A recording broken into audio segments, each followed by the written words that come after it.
நிலத்தை தோண்டியவர்களுக்கு கிடைத்த கோடிக்கணக்கான பணம்.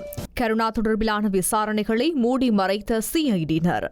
முரளிதரனுக்கு கொடுக்கப்பட்ட அதியுயர் கௌரவம். வெளிநாடுகளில் தங்கியிருப்பவர்களுக்கு ஏற்பட்ட சிக்கல். யஸ்மின் ஷூகா 100 கோடி நஷ்டஈடு வேண்டும். ஸ்ரீலங்காவின் உளவுத்துறை பிரதானி.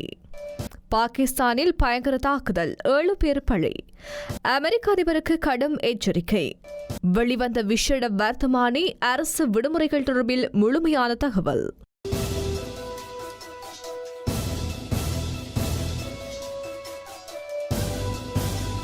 குருநாகலில் புதைக்கப்பட்டிருந்த நிலையில் 3.5 கோடி ரூபாய் பணத்தை குற்ற விசாரணை திணைக்கள அதிகாரிகள் கண்டுபிடித்துள்ளனர். மகவ பிரதேசத்தில் உள்ள வீட்டுத் தோட்டம் ஒன்றில் புதைக்கப்பட்டிருந்த நிலையில் இந்த பணம் கண்டுபிடிக்கப்பட்டுள்ளது. போதைப்பொருள் விற்பனையாளர்களிடம் பெற்றுக் கொள்ளப்பட்ட ஹெரோயின் தொகையை ரகசியமாக விற்பனை செய்த குற்றச்சாட்டில் கைது செய்யப்பட்ட போதைப்பொருள் தடுப்பு பிரிவு போலீஸ் அதிகாரி ஒருவரின் வீட்டுத் தோட்டத்தில் இருந்து இந்த பணம் மீட்கப்பட்டுள்ளது.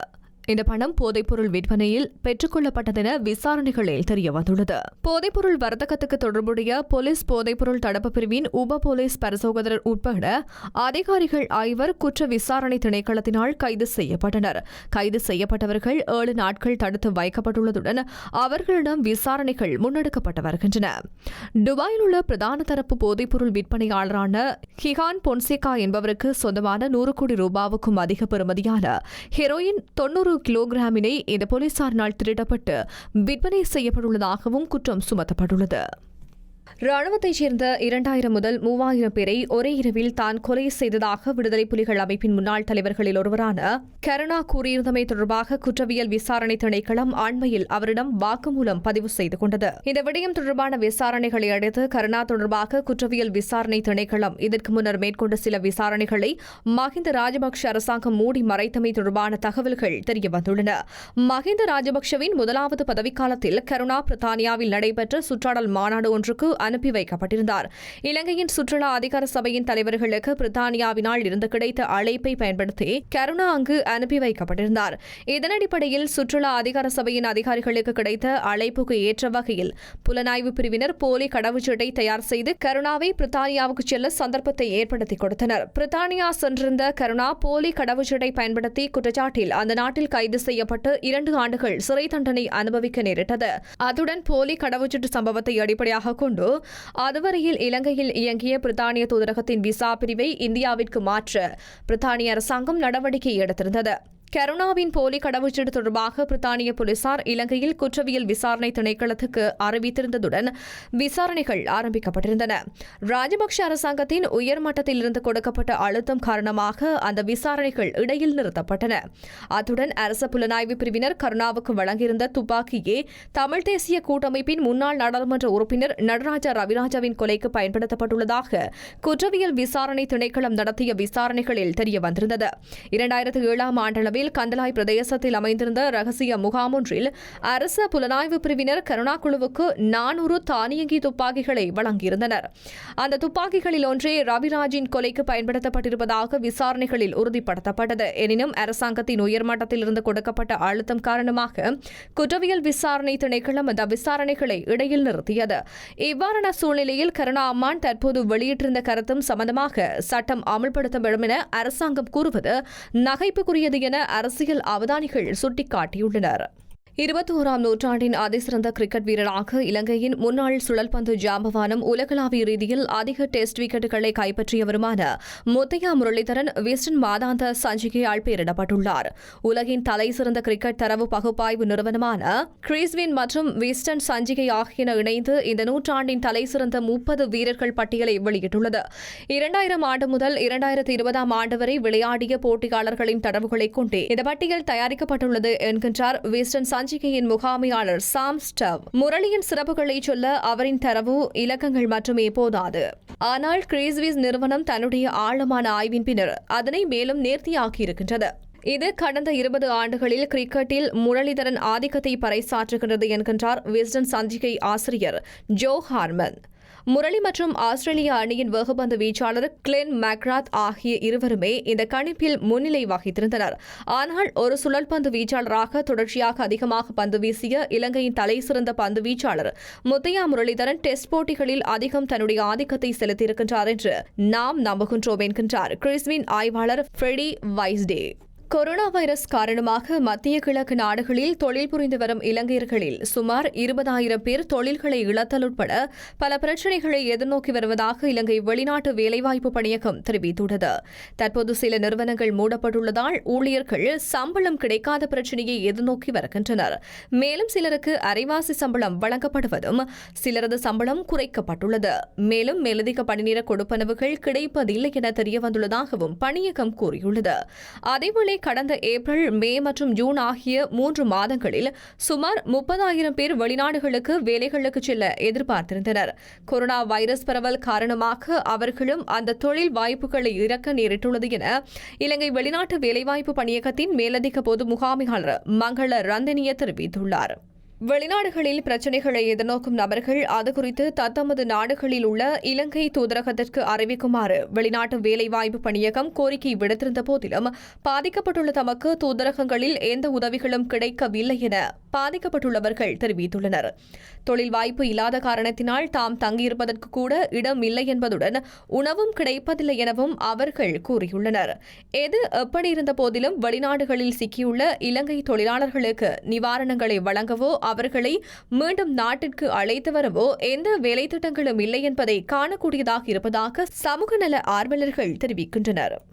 ஸ்ரீலங்கா உளவுத்துறை பிரதானி மேஜர் ஜெனரல் துவான் சுரேஷ் சலே உண்மைக்கும் நீதிக்குமான சர்வதேச செயற்திட்டத்தின் நிறைவேற்று பணிப்பாளர் யாஸ்மின் ஷூகாவிடம் 100 கோடி ரூபாய் நட்டஈடு கோரி சட்டத்தரணி ஒருவருடாக கடிதம் அனுப்பியுள்ளார். கடந்த மே 22ஆம் தேதி தேசிய உளவுத்துறை பிரதானியான சுரேஷ் சலே உட்பட மேலும் 4 ராணுவத்தினர் பிரிகேடியர் தளத்திலிருந்து மேஜர் ஜெனரலாக பதவி உயர்த்தப்பட்டனர்.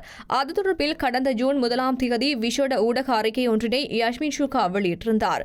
அதில் தற்போது தென் அமெரிக்காவில் வசிக்கும் வைத்தியர் வரதாஜா துரைராஜன் என்பவரை கடந்த 2009ஆம் ஆண்டு இறுதி யுத்தத்தின் பின்னர் தமிழீழ விடுதலை புலிகளுடன் இணைந்து செயல்பட்டதாக கூறி சித்திரவதை செய்தமை தொடர்பில் சுரேஷ் சலே பொறுப்பு கூற வேண்டியவர் எனவும் தெரிவித்திருந்தார். இந்த விவகாரம் தொடர்பிலேயே யாஸ்மின் ஷூகாவிடம் நஷ்டஈடு கோரப்பட்டுள்ளது. அத்துடன் நஷ்டஈட்டை செலுத்தாவிடின் 14 நாட்களில் உண்மைக்கும் நீதிக்குமான சர்வதேச செயற்திட்டத்தின் நிறைவேற்று பணிப்பாளர் யாஸ்மின் ஷூகாவுக்கு எதிராக வழக்கு தொடரப்போவதாக சட்டத்தரணி பகன் வீரசிங்க ஊடாக அவர் நட்டஈடு கோரும் கடிதத்தை அனுப்பியுள்ளார். அண்மையில் சண்டே லீடர் பத்திரிகையின் முன்னாள் ஆசிரியர் லசந்த விக்ரமதுங்க கொலையுடன் தொடர்புடைய ராணுவ வீரர் ஒருவரும் மேஜர் ஜெனரல் சுரேஷ் சவேவின் குழுவில் சேவையாற்றியதாகவும் சுட்டிக்காட்டி சுரேஷ் சலே மேஜர் ஜெனரலாக பதவி உயர்த்தப்பட்டமை யாஸ்மின் ஷூகா விமர்சித்திருந்தார்.